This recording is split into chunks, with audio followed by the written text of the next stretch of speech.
The year would have been probably 2015 or 2016. I was a master sergeant at the time at E8. I had, at that point, 21, 22 years in the Marine Corps.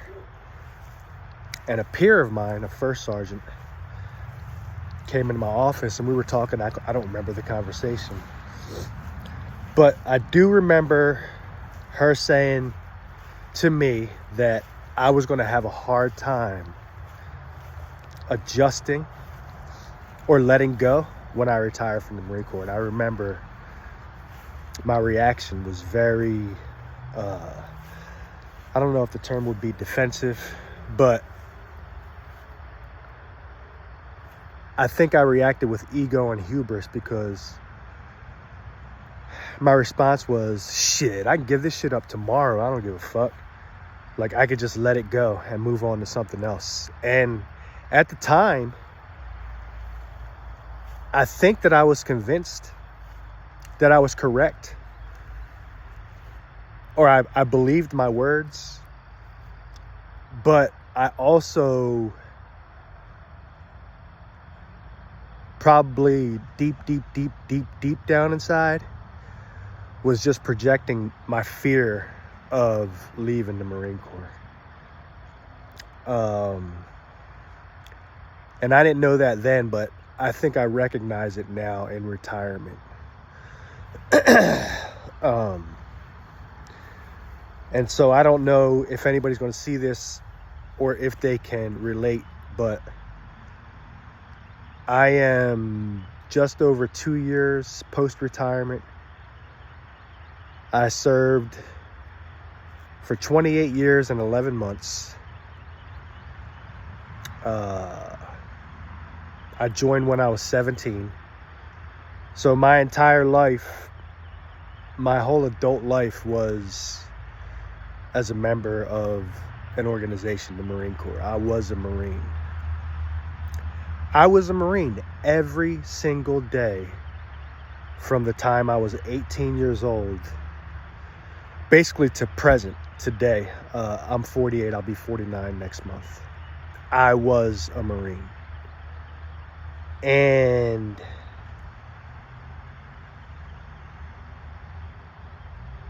I'm having a hard time now, I guess you could say, letting go or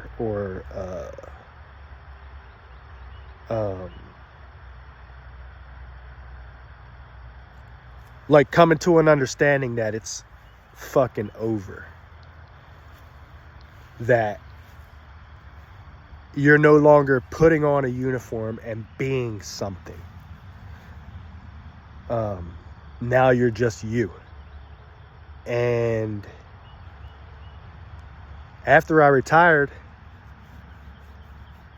about 6 months later, actually 6 months to the day, I got hired back on working with the Marines as a civilian, a GS-11. And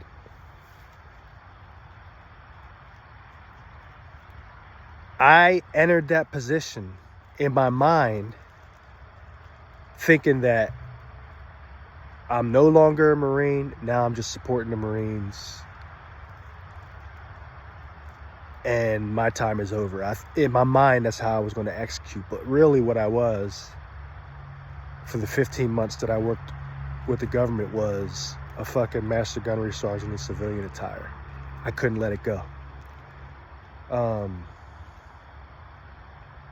Like, I carried myself as if I was a fucking master guns. And those 15 months were actually the most stressful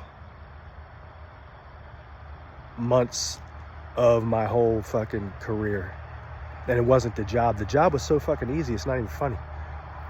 It was the fact that I was still like holding myself to Marine Corps standards, and I was basically fucking acting like I was a master guns with all the Marines around me. in how I gave advice, in how I ran fucking my little fucking section or whatever. It was fucking crazy. And so I took the resignation because I was like, yo, I'm not trying to be that dude, man. Like when I was a Master Guns on active duty and I saw how some of those civilians acted, I was like, fucking no way. And I turned around, got that job, and I was doing exactly what I said I wouldn't. So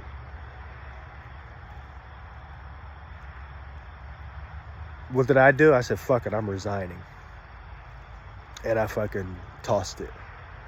And while I try not to ever live with regret, I wish that I wouldn't have done that. I wish that I would have stayed on because I was really good at my job and I enjoyed it.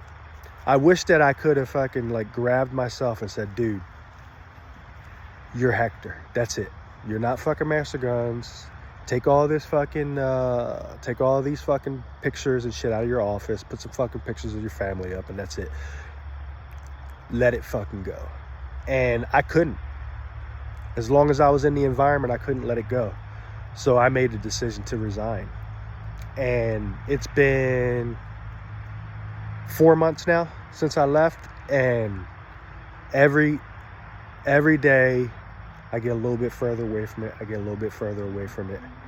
And it's becoming like the past. It's actually kind of refreshing. But the problem now is that, like, even the thought of going on base, it gives me fucking anxiety. Like yesterday I went to a promotion and I roll up, I'm a civilian attire, you know, I'm a fucking civilian. But I feel inside like I'm a fucking Master Guns. And the Marine introduces me to everybody like, hey, this is Master Gunnery Sergeant Vicente retired, you know, and so now everybody's looking at me like, and I'm just like, what the fuck, man, I'm right back in this motherfucker. And I think that's really a me problem, not a them problem. You know, if I could just fucking handle myself.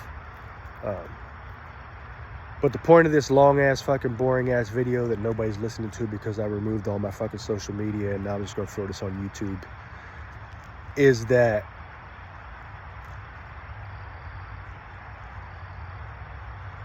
we don't, the institution, the transition readiness, all those fucking things you go through. I don't even think in the organization we talk about the difficulties that we're going to have as we transition into retirement, especially if you've given 25, 26, 27, 28, 29, 30 years. I have a pretty good support network. I talk to people, but really, I'm using my family as my support network because that's, at the end of the day, that's where the fucking rubber meets the road. Those are the people that are going to be with you every step of the way. So, Groot, come on, buddy. Come on, Groot. Good boy. But yeah, I don't think that they do a good job of really talking about those ups and downs that you're going to go through post-retirement as you try to refine yourself. So hopefully anybody that's in the same boat is handling that shit better than I am. Because I'm having a hard time. But one thing I know about me is I'll get through that shit. And that 100% VA makes it a little bit easier, baby.